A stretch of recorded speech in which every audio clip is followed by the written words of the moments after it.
Bonjour les amis, bonjour à tous et bienvenue sur la chaîne. J'espère que tout le monde va bien. Nous sommes aujourd'hui le jeudi 24 et c'est un jour où je tourne. Je vous embrasse tous et je vous souhaite à tous plein de belles choses. Merci beaucoup pour votre fidélité à la chaîne, vos petits pouces, vos messages, etc. Le sujet du jour. Alors, vous avez vu mon gros larcher? J'exagère. Non, mais vous avez vu mon gros larcher, il n'est pas content. Il croise les bras, j'ai trouvé la photo formidable. On voit les deux principaux hommes à la tête de l'État, enfin, le président de la République, c'est lui qui commande avec son colère et tout ça. Et puis après, vous avez le Sénat. Si Macron demain décède, c'est Larcher qui prend la suite. C'est le deuxième personnage d'État. Mon gros larcher, il paraît que c'est un très très gros mangeur. De toute façon, c'est vrai qu'on ne devient pas rond comme ça en suçant des cacahuètes. Hein. Les amis, c'est pas le sujet aujourd'hui. Hein. Le sujet, ce sont les dépenses publiques. Alors, on a un Gérard Larcher qui vit de façon extrêmement somptueuse. Il a plusieurs chefs étoilés. Il mange comme étoilé tous les jours. Il invite, il offre des boîtes de foie gras parce que c'est un fan de foie gras, de canard confit, de tout ce qui fait... Tout ce, tout ce qui est bon pour grossir. Et donc, il est très généreux, La table de Gérard Larcher, elle peut faire 10 mètres de long. Hein. J'ai lu ça dans un magazine. Il peut avoir une table de X mètres de long. Pour lui, c'est un plateau repas. Donc, c'est pour ça que j'ai mis plateau repas. Mais enfin, on peut dire que voilà, ça coûte très cher. Après, vous avez le Macron à côté qui n'est pas content non plus. Lui, il croise les bras. Comme Larcher ne sont pas contents, il faut restreindre. Alors, Macron, est-ce qu'il restreint? Parce que là, on voit bien que la situation est très difficile pour nous. Ils recherchent de l'argent sur tous les bouts. Ils vont imposer, ils vont peut-être mettre la taxe d'habitation, des taxes sur notre épargne, des taxes sur nos voitures, des taxes sur les entrées on voit que la Notre-Dame de Paris, on cherche des sous partout en fait. Hein. Le couillon, au bout du bout, c'est nous, Français, les amis. Hein. C'est nous, les Français, les couillons, parce que on paye déjà énormément. On ne profite de rien, on se demande où va le pognon. Et ma question aujourd'hui, ça va être, est-ce que l'État, lui, va se serrer la ceinture? Ça leur ferait du bien. Alors, ce qui m'a surprise également, c'est passé un petit peu au travers, sauf pour les spécialistes. Le 14 octobre, les amis, Macron à l'Élysée a reçu le roi des Belges avec son épouse sur un festin, un dîner royal à nouveau, le 14 octobre. Hein. Et puis l'invité surprise, le fils du roi des Belges qui est venu invité surprise, enfin en grande pompe, superbe soirée où là on a invité le roi et tout ça, ça a encore coûté une fortune. Alors, est-ce que le serrage de vis, il est que pour les Français ou est-ce que l'État compte faire quelque chose et se priver un peu? J'ai pas l'impression que notre Macron ait envie de se serrer la ceinture. Alors, je sais bien que le prestige fait qu'on doit recevoir des personnalités, etc. Mais enfin, lui, je trouve que c'est souvent, hein, de recevoir les rois, c'est assez souvent. Il invite toute sa cour, bien évidemment, lui, hein, quand il y a des festins comme ça. Moi, ce que je voudrais demander au tarot aujourd'hui, c'est cette restriction qu'on demande aux Français, est-ce qu'elle va être avec la même rigueur au sein de l'État? Là, j'en suis pas sûre, les amis. Je pense qu'au bout du bout, on se demande toujours où est passé notre argent. Écoutez, voilà, ce faste-là, voilà où passe notre argent. Quand vous avez un Darmanin avec 12 gardes du corps, 3 voitures, un Gabriel Attal qui a à vie un chauffeur, je vous ai passé en communauté un pont de 3 millions d'euros qu'on construit sur une route, et puis au bout du pont, il n'y a pas de route, il n'y a rien, on a juste fait un pont. Non mais, on est chez les fous. La France aujourd'hui est chez les fous, les amis. On fait des trucs qui coûtent un pognon dingue, et puis c'est des trucs qui servent à rien, voilà. Alors je me dis, on soigne, par exemple, l'AME pour les migrants, les soins gratuits, on a augmenté l'allocation, puis à côté de ça, on va vous baisser la retraite. Alors vous me direz, l'allocation a augmenté parce qu'il y en a de plus en plus. Qu'est-ce qu'on attend pour fermer les frontières ou fermer quelque chose? Vous voyez, c'est l'argent en fait est dilapidé. Alors dilapidé, le monsieur Larcher, c'est pas perdu pour tout le monde. Lui, il se porte bien. Hein. Il se porte bien.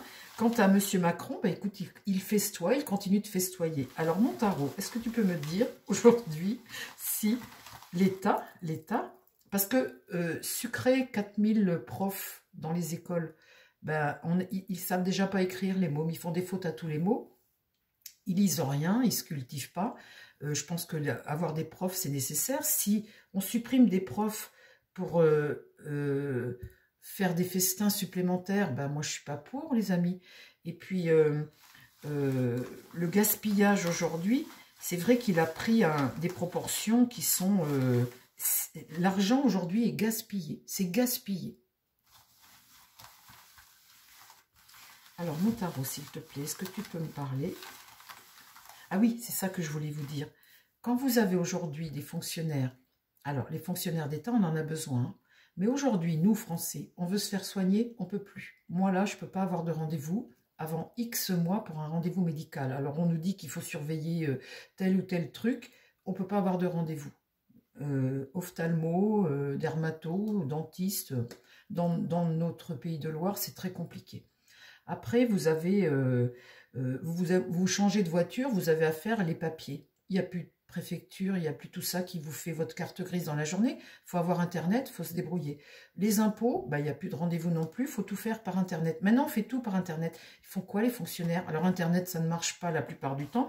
On ne peut plus avoir de rendez-vous. Maintenant, il faut se débrouiller tout seul sur Internet, quand ça marche. Bah, écoutez, ça va que moi, je sais encore me servir d'un ordinateur. Mais les gens qui sont d'une génération un petit peu plus vieille que moi, comment elles font, ces dames ou ces hommes qui ont des choses à remplir? Vous êtes obligé de demander à Pierre-Paul parce que vous ne pouvez plus vous adresser à quelqu'un pour s'occuper de ce que vous avez à faire. Il n'y a plus de personnes dans les bureaux. Alors où ça va l'argent? L'argent de nos impôts. Alors mon tarot, s'il te plaît, est-ce que tu peux me parler des privations de l'État, les dépenses publiques? Est-ce qu'ils vont un peu se serrer la ceinture? Est-ce que l'État va se serrer la ceinture? Une petite question rapide comme ça, les amis. Hein. Est-ce que l'État va se serrer la ceinture? Les dépenses, hein, les dépenses publiques.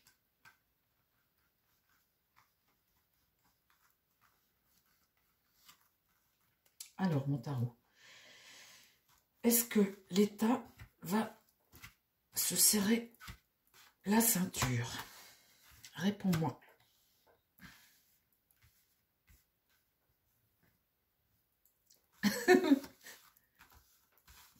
Vous avez vu, les amis, comme moi? Ben voilà, l'État. L'État veut jouir de ses privilèges. Monsieur Larcher, il aime manger, lui. Il veut manger du bon foie gras, du champagne.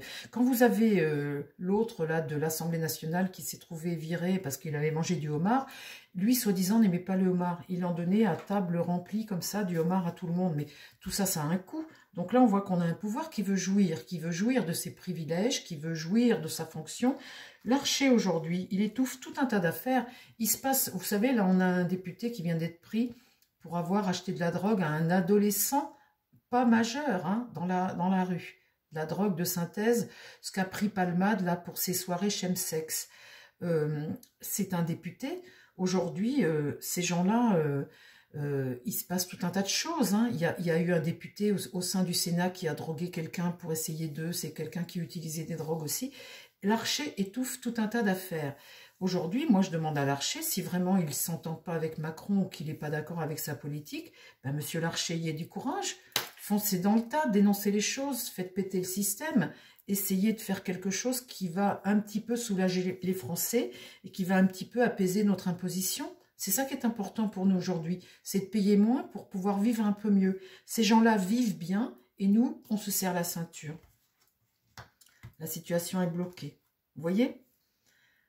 Vous voyez les amis, regardez. Là, vous avez le pouvoir. Le pouvoir veut continuer de jouir de ses privilèges. Ici, vous avez le pendu, c'est en contre. Le pendu, ici, c'est être bloqué, être sacrifié, faire des sacrifices un moment, un passage où tu dois faire des sacrifices. Là, on a ça en contre. Ça veut dire que ce pouvoir ne fera pas de sacrifice. Dans l'idée, eh bien, la mort. Alors, la mort, c'est une fin. La mort, à un moment, ça amène un changement qui va être obligatoire. La mort dit qu'il y a des choses qui doivent s'arrêter et on va vers un changement où de toute façon ils n'auront pas le choix, les têtes seront coupées, il y a des choses qui vont s'arrêter, on va devoir lâcher des choses, on n'aura pas le choix. Là, dans l'idée, la force. La force est un pouvoir qui est déterminé. Ici, alors, j'espère que là, ça représente le peuple. Mais en tout cas, il y a une forme de volonté ici. De volonté. Et là, ça va péter. Donc ça, c'est probablement le peuple. Bon, alors ça, c'est une bonne chose. Vous voyez, ça va péter. On voit ce qu'ils veulent faire là. Hein. C'est-à-dire rien. Alors, est-ce que le pouvoir va se serrer la ceinture, les finances publiques? Là, on voit une nouvelle phase qui démarre. Avec le battleur, on voit qu'on démarre quelque chose de nouveau. Il y a quelque chose de nouveau qui arrive. Ok, qu'est-ce qui va contre? Eh ben, c'est qu'on discute. On discute avec l'amoureux. On discute beaucoup.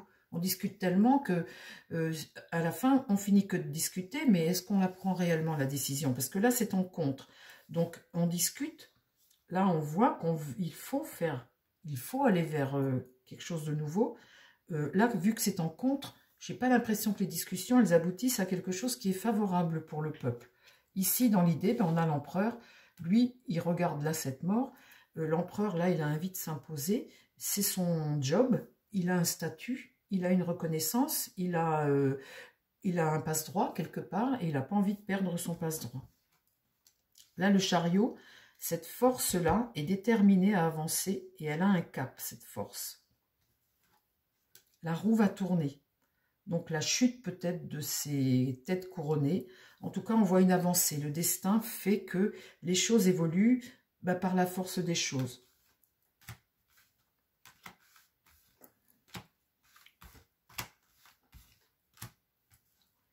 Alors, ce renouveau comme ça que l'on demande au peuple. Là, c'est le peuple. Le renouveau, c'est obligé. Vu la situation, c'est catastrophique. Ils ont tout flambé. C'est obligé. Donc là, on voit le peuple. C'est le peuple, là, à qui on demande des sacrifices. Le peuple, ici, avec la lune renversée, c'est la désillusion. C'est tout ce qui remonte du passé, tout ce qui a été fait dans le passé. Les Français, c'est nous, là, nos foyers, nos maisons. Et là, c'est la désillusion pour nous. Et c'est ce que regarde le battleur ici. Il regarde le peuple. Qu'est-ce qui va contre? On n'est pas libre. Le mât ici, on nous empêche d'être libre, on nous empêche d'avancer, on nous empêche de vivre tout simplement. Hein. Ici, le monde est renversé. Donc là, il va y avoir des hostilités. Je pense que là, ça va peut-être remonter les gens. D'ailleurs, il y a des grèves qui commencent. La justice, c'est remettre de l'ordre. Donc là, on voit une force qui est déterminée, une force qui est déterminée, qui a un cap, qui est prêt à avancer et qui veut remettre de l'ordre. Le jugement. Le jugement, c'est pareil. Il y a comme un éveil, il y a comme un nouveau départ, une renaissance, une forme de lucidité aussi. On apprend les choses, hein, on apprend les choses. Et puis, la roue qui tourne, on apprend des choses, on a envie d'autre chose aujourd'hui. On a envie d'autre chose, on ne veut plus supporter ça. Alors, qu'est-ce qui se passe?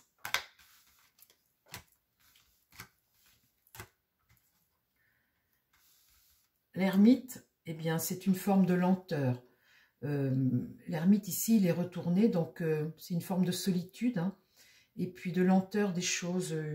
Là, c'est assez sombre hein, pour la population. Hein. On voit bien que toutes ces restrictions qu'on nous demande ici, ça marque les gens, là. L'ermite, quand il est retourné, ça peut être un personnage qui est dépressif. On voit bien qu'ici, il y a tellement une grande désillusion de la part du peuple, parce qu'on a tellement payé depuis tellement d'années, on a tellement donné d'argent, que là, ce qu'on nous demande, là, on voit que c'est quelque chose qui est un effort qu'on ne supporte pas. Là, l'étoile, c'est l'espoir. Donc, c'est une carte positive dans ce qui va contre, là. L'étoile, c'est une forme de délivrance, d'espoir, eh bien, peut-être avoir moins. Hein. Vous voyez, l'étoile, ici, elle est dénudée, elle a besoin de pas grand-chose. Donc, on peut faire autrement avec moins, très certainement. Ça, c'est ce qui va contre nous. On va devoir faire moins. L'étoile, c'est aussi la spiritualité, se rapprocher des choses qui peuvent nous... Eh bien, tiens, voilà, le pape, là. Le pape, c'est la spiritualité ici, c'est quelqu'un de sage, c'est quelqu'un qui te soutient, qui t'aide, qui t'amène de l'apaisement. Donc, la situation est difficile pour les Français, mais il y a tout de même ici, vous voyez, un espoir de l'apaisement comme ça pour après. Un cap difficile, mais un apaisement pour après. Le pape, en tout cas, c'est ce qu'il vient nous dire ici. Et puis là, la tempérance, eh bien, c'est cet excès comme ça, ce débordement, et puis cette difficulté à retrouver un équilibre, et cette difficulté à retrouver une forme de paix et d'apaisement. Donc là, on voit qu'il y a des choses qui vont changer avec cette réponse qu'on a là, mais avec du temps, parce que la tempérance est renversée, il va y avoir de toute façon une période d'instabilité. Et là, le désaccord. On n'est plus d'accord avec ce qui se passe aujourd'hui. L'impératrice, c'est une femme de pouvoir, un pouvoir qui est pareil, de communiquer autrement, d'apporter de nouvelles solutions, de nouvelles choses. Et la papesse ici, eh bien, est renversée. Donc là, elle se tait, elle garde secret ce qu'elle sait. Donc quand la papesse est renversée, eh bien, c'est toujours du retard aux choses. Et puis, comment dire, c'est des choses qui sont bloquées, donc qui restent secrètes. Mais là, cette impératrice, pour communiquer ici, face à tout ce qui se passe, c'est très important son regard, parce que vous voyez, tout ce qu'elle fait ici, c'est des choses qui vont être bénéfiques pour nous et qui vont nous apporter, qui vont nous permettre de bouger, de faire avancer les choses. Voilà les amis, ma petite vidéo est terminée, je vous embrasse, j'espère que ça vous a plu, mettez vos petits pouces. Et puis, eh bien, je vous souhaite plein de belles choses, une belle fin de journée en tous les cas. Et puis, je vous dis à très vite sur la chaîne. Prenez soin de vous, surtout, et prenez soin des gens qui vous entourent. Bye bye!